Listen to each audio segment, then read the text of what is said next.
All right, welcome back to another video. This is gonna be episode 1 of Training with the Homies, and we have the man himself, Brian Pruett here. Let's go, baby. Tell the people who you are, I guess, what your goal is with your training, and kind of what we're gonna do today. Yeah. First off, stoked, honored. First one. That's legendary. Let's go. I'm Brian Pruett. I am a 33-year-old dad. I got 2 girls. Happily married. I got a lot of things on my plate, but feeling, performing, even looking my best is top priority. I want to be strong. I want to be capable, functional for my life. And so I'm not freaking training like this crazy man right here as much as like, hey, peak performance. For me, it's really about mental health, staying consistent, and like keeping and building muscle into my 30s and 40s at this point in my life. So we're at my house. This is the Zen Den in the backyard. My training is, like I said, built to be consistent when life gets crazy. So it's a mixture of dumbbells. We'll do some jump rope back here, some dumbbell work, even body weight. I'm a big fan of like, hey, when life's crazy, just do a bunch of push-ups and walking lunges. I also have a garage, so we'll have a pull-up bar and some barbell work, so squats and maybe a couple bench press sets just to kind of get the whole spectrum. But that's really like who I am, why I train, and yeah, did I miss anything? No, I think all good. And yeah, the goal with this series is basically to go into how training can look different in different phases of your life and with different goals. Like for me right now, it's been very endurance focused, training for these crazy races. I don't have a family, I don't have young kids, so I have much less responsibility, so I can dedicate a lot more time to maybe those feats, and that's just my goal right now. But obviously, everybody has different goals and different, things going on in their life. So look at the man, he's jacked. You don't need to spend 5-6 hours a day training. Yeah. I only do that for those specific goals. You can really prioritize fitness in short bits and have really good outcomes. So that's the goal here. This is to show you how he trains, how he looks this way, how he feels this way. And we're going to get into it today in a day in the life training with Brian Pruett. Let's freaking go, baby. You said it though, consistently good is way better than occasionally great. Yeah. And like consistency compounds. I'm a big believer in that. When you just freaking focus on the stuff, like the actions and the habits and the workouts and whatever that give you the biggest ROI, return on your investment, you do that over the course of weeks, months, years, you can get a lot more done than you think. Yeah. And I think that's the thing that holds a lot of people back. And we're going to talk about that in a little bit. Like even if you have 15 minutes a day, we'll talk about that when we're in the garage of what we both have already kind of agreed on is an amazing workout. And if you're consistent, even with that 15 minutes a day, you can have insane results. But let's start it off with the warm-up. Let's go, baby. Yeah, I'm all about physical health, all about mental health, right? Health is wealth, and health is a lot more than physical. It's a lot more than aesthetic, although I do love to look great. If the sun's out, dude, and we're in Florida, and you're not training outside or you're not getting that sun, what are you doing? Facts. So yeah. I'm training, I'm moving, right? We're moving, we're gonna train, we're gonna get stronger, but I'm also getting that vitamin D in the morning, which is great for the mental health, circadian rhythm, energy, focus. It just makes you feel good. Like a little sun first thing in the morning. Yes. Especially with some movement. 100%. What your training split looks like. Like how many days a week you're lifting, how many days a week you're doing cardio for your specific goal. Right now, a perfect week looks like 4 days of lifting, 2 days of cardio focused. Perfect. And those cardio days, I'll still do push-ups. I'll still do some body weight calisthenics. Yeah. Push-ups, lunges, squats, deep squats. But I was telling you 4 earlier. true lifts. Yeah. And two true cardio sessions, but then on the other days that you're not doing things, you'll still do maybe some body weight stuff. Correct. Yep. Yeah. And I was telling you earlier, I was saying 2 days legs. So it's upper, lower, upper, lower. Yeah. And it's like I keep it so simple. It's a hybrid of like my vitality workouts I program, but usually it's dumbbells only. Yeah. I'll throw in the occasional barbell with back squats. Yeah. And then a barbell bench. But dude, upper day, I'm benching, I'm pulling up with resistance, I'm doing bent over rows, I'm doing chest flies, shoulders, right? So all of the upper bodies hit, and that's either on Monday or Tuesday. Next day is leg day. I'm doing squats with a barbell or dumbbell, goblets, heel elevated. Then I'm doing lunges. So either some sort of reverse lunge or split squat or Bulgarian split squat. But like stiff-legged RDLs with barbell or dumbbell. Nice. And I just do high sets of that. Like I don't get crazy with like, don't do a ton of unilateral work unless it's like later on in the week. I just do the basic fundamentals. Then I typically will rest on Wednesday. That's a run day, cardio. Then I go back and hit it again. Thursday, Friday, upper body, lower body again. Yeah. So by the end of the week, perfect world, I have 4 lifts, true strength training sessions, 45 minutes, and I'm hitting the biggest muscles: chest, back, quads, hamstrings, glutes. Core is obviously involved every single workout, which that's the truth. Like a lot of people go in the gym and I feel like they're like, well, I don't know what to do. Like, I don't know what workouts I should do. Yeah. Dude, chest, bench press, barbell, dumbbell, arms, curls, or whatever, like some sort of a tricep, like push down or something, or, legs, squats. Like there's only so many movements. You just need to progressively overload on those lifts and just try to go heavier over time or more reps, however you want to do it. And it's like the simple stuff really works. So that's what you're basically saying is like, you do the same stuff over and over and over again, but you consistently get better results because you're just pushing harder over time or whatever, time you have in that day. That's it. So what are we hitting today? What's like the body part we're focusing on today? Upper? So honestly, what I was thinking is we just do a mix. So like I would just love to show all of it. So one day it might be, I'm just doing like 7 sets of pull-ups and 5 sets of squats. And like that's my kind of like hybrid day because, maybe I just didn't get to as many workouts as I wanted to by Tuesday. So I kind of just do that. But we're going to do a mix. So we just did like a body weight jump rope. We're going to do pull-ups and squats. And then we can come out here and do some dumbbell work. Some of my favorite moves with dumbbells. Perfect. And get it done. Let's get it. Let's go, baby.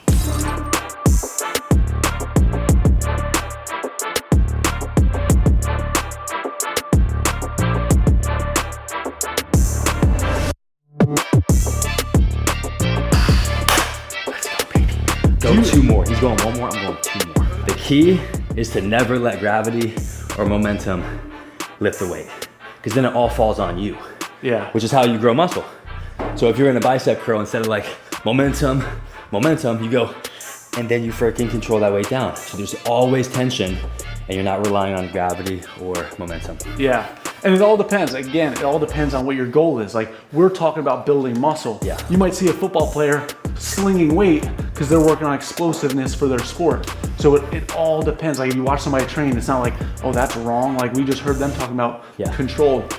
This is for a specific goal. So train for your specific goal. But we're talking about getting jacked and looking good. Yeah. Well, and we're talking about ROI too. Like for me, to me, running a faster 40 is not going to translate as much to like my everyday life. Like I'm gonna beat every single one of my kids in a race regardless. Okay? But having a little bit more muscle, a little bit less body fat percentage is definitely gonna help me with energy, metabolism, confidence, energy. He wants to show up to the soccer game being the most jacked and handsome dad. That's what matters. You're not racing these guys, you just wanna show up and look good. Exactly.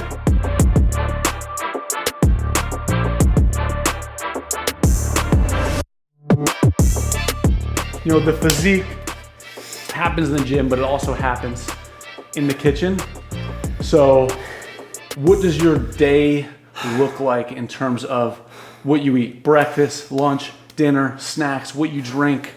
Do you count calories? Do you not count calories? Yes. Run through it. I need to catch my breath.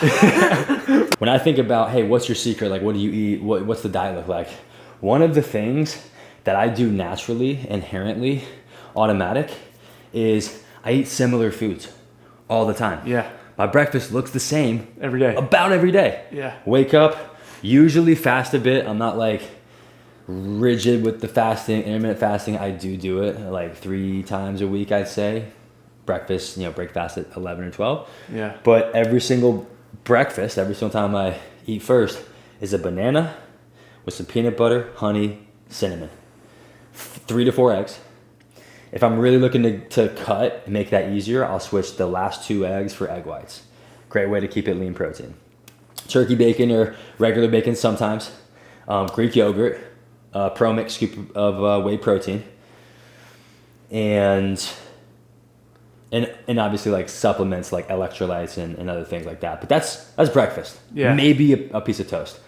So that being said, lunches look pretty similar too. Dinner is the only one that's on its own. But something that also works for me that I do naturally is some of the most calories I eat are at the beginning of my day. Yeah. So the beginning of my day, my breakfast typically is like almost the biggest meal because it's 1,200, 1,300, 1,400 calories sometimes. And then lunch is a little bit smaller. Dinner is typically a little bit smaller too. And that way I'm not like going to bed super full. Yeah. But lunch is turkey sandwich, leftover ground beef, leftover fish from the restaurant, or, father-in-law's cooking fish. I'll eat that which kind of sounds gross when I'm talking about it, but leftovers or a turkey sandwich, something simple like that with apples, with dates, with blueberries, blackberries, so fruits and whatnot. I keep that on rotation all the time. And then finally, with dinner, I always look at my plate and I say, truthfully, I just prefer to fill up on protein first. For sure. So if it's steak, sweet potato, and green beans, I'll save green beans for last. I'm going steak, a little bit of potatoes, steak, a little bit of sweet potatoes, steaks. And I'm okay with not eating all my sweet potatoes and not eating all my green beans. Yeah. But I'll always eat the protein. Protein focused meals. Yeah. Basically. Protein is fuel for the muscle. It's also the most satiating macronutrient. Keeps you full. So when you think about not having those hunger pains, fill up on protein. Nuts, Greek yogurt, these things that give you that protein packed foods early. That way you can kind of mitigate that I'm super hungry feeling. So what I heard from there was he's like, well, when I'm trying to get a little bit leaner, I'll just do less eggs or just egg whites. So I try to tell people this all the time. Like, you don't have to change your entire diet. You just need to change the portions of your diet. Like, that's pretty much it. Yeah. Based on what your goal is. Yep, well said. But yeah, dude, I love it. All right. So when you're crunching on time and all you have is a pair of dumbbells and maybe some kettlebells, I just try to use some simple moves. So what we're gonna do is simple moves that give me the biggest bang for my buck, which means a row. I would do upright rows right here or bent over rows. I will do decline floor chest press. So right here, bridge, decline floor chest press. So you're hitting the bottom part of your chest. I'm also going to do a full body move. So thrusters, we'll get them up here. Squat, press high, under control, and then back down. And then have some fun, because I think an element of working out should be fun. Like, it should be, you're learning something new. So maybe some kettlebell work, and that's just fun to play with, and it's you're always trying to learn something different there. So those three moves, hit the chest, the back, and the quads and shoulders, and then this is gonna be fun. Perfect.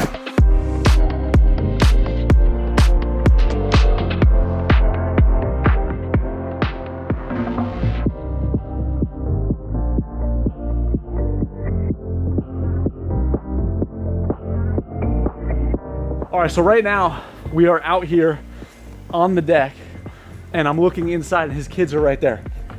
And I'm just thinking to myself, like, how important it is for your kids to see you work out and live a healthy lifestyle. Yeah. So like, what would you say about that? Like, how important do you think it is to have them witness this on a daily basis, rather than seeing you sit on the couch or whatever, doing unhealthy habits, just lounging around and being lazy per se? Yeah. That's why I say, when you have kids, like, that's all the motivation you need, because that's my why. And things are caught more than they're taught with kids. I've heard that said. Okay. So they see things and they do things based on what they see. Yeah. They'll hear you. I saw daddy do but they're this. gonna do what you do. Yeah. So if you're not embodying health, embodying patience, embodying love, but you're just talking about it, which one are they gonna do? Yeah. So they do what they see. And so for me, working out, movement, laughter, play, all that stuff, a natural thing that they see every day, is the most important thing. For sure. All right, so I'm gonna take Joey for a quick little run. I'm gonna teach him some basics, some fundamentals, some form, some mindset, and just get him operating at a higher level. Yeah. 1 mile.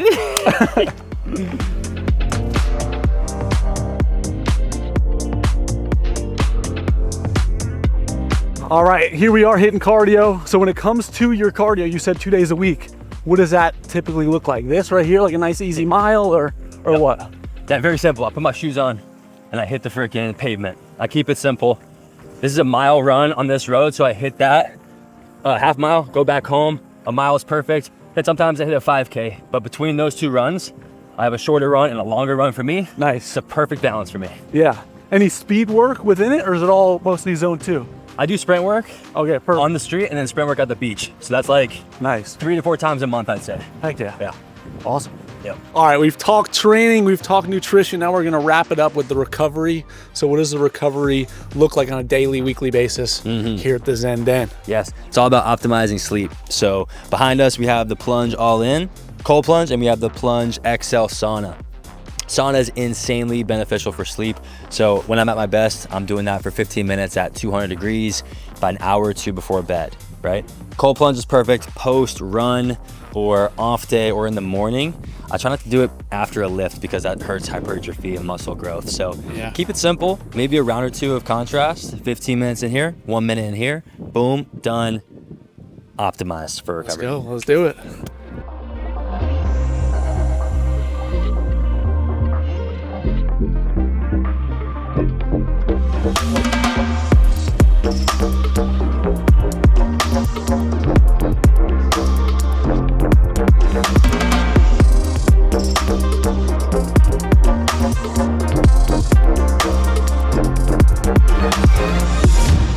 All right, so if you had to choose one, cold plunge or sauna, what are you doing? Ooh, man, it's got to be sauna. For sure. Sleep is most important, and the sauna optimizes your body and your mind for the best sleep possible. So sauna. Yeah, I feel like there's more benefits with the sauna. And then when you are in the sauna, what is your mindset? Is it about just totally sitting in the present and meditating, or are you stretching? Are you doing emails? Like, are you trying to, multitask, or are you really just trying to chill? You and I live in similar worlds where we're always multitasking almost. We're always doing this, doing that, doing everything at once, it seems. And then you add kids to the mix. Dude, the sauna for me is my sanctuary. Yeah. I'll stretch. I'll do some, stretch work and breath work and prayer. But yeah, that's exactly how I use it. I just use it to still my mind. Yeah. Like breathe, pray. I believe the answers and the unlocks are within. And you can't find that answer if you're always distracted. So the sauna is a perfect place to get in a tight bubble, be with yourself, and then just have some mindfulness. Yeah, I agree. Because in the beginning of my sauna days and with trying to be the most productive human being possible, For sure. You're like, dude, I could sauna and do emails and edit a video. And then you realize at all times you're driving and texting. Yeah. You're walking and consuming. And it's like, I'm trying to get the mindset of when I walk, I walk. And I forgot who I heard say this, but it's when you walk, you walk. When you drive, you drive. When you sauna, truly trying to be present in the one things. And when you want to consume and do emails, you have a time for that. Yep. But when you start mixing everything, you're just doing nothing, really. You're just doing a little bit of nothing with everything. Best metaphor is social media is free because it takes from your attention. As human beings, the most powerful thing we have is our attention, is our imagination, is our presence. So getting back to being present where your feet are and increasing your awareness, increasing your ability to direct attention to the things that matter most. Yeah. That's a superpower, which is really just being human. But in the world of technology, it's been hijacked. So stay present, stay mindful. Stay present. And would you say you're addicted to your phone? Do you find yourself just looking at it with no tasks? Do you find yourself? For sure. Yeah. I'm becoming more and more aware of I am severely addicted to my phone. Yep. And I need to start separating myself. So just realize that. If you are addicted to your phone, say it out loud, and then try to drive when you drive, walk when you walk, sauna when you sauna, and try to separate the times where you're on your phone and when you're doing other tasks. All right, there it is. A full day in the life, hanging out, working out, and recovering with the man himself, Brian. Epic day. Yeah, we got some lifting in. He really showed us how to stay fit with the family and how he, has his schedule laid out for his specific goals. And that's what this is all about. So we talked, lifting, recovery, nutrition, all the things. Mindset. Yeah, mindset. Yeah. Appreciate the day, bro. Of course, bro. I'm inspired by guys like you, man. Hell yeah, you as well. I believe too, when we get better, when we get healthy, get strong, become more, we can give it around or give that value, give that energy to our families and our communities and our friends. And this dude's the real deal. So this series is about to be fire. I can't wait to see who else you're going to bring on. And where can they find you? Brian_Pruett on Instagram, and then YouTube. Yeah, you can probably find it in this description, but Brian Pruett on YouTube. All about that positive energy and getting stronger. So, Let's go. dude, love you, bro. Oh yeah, love you too. Fire.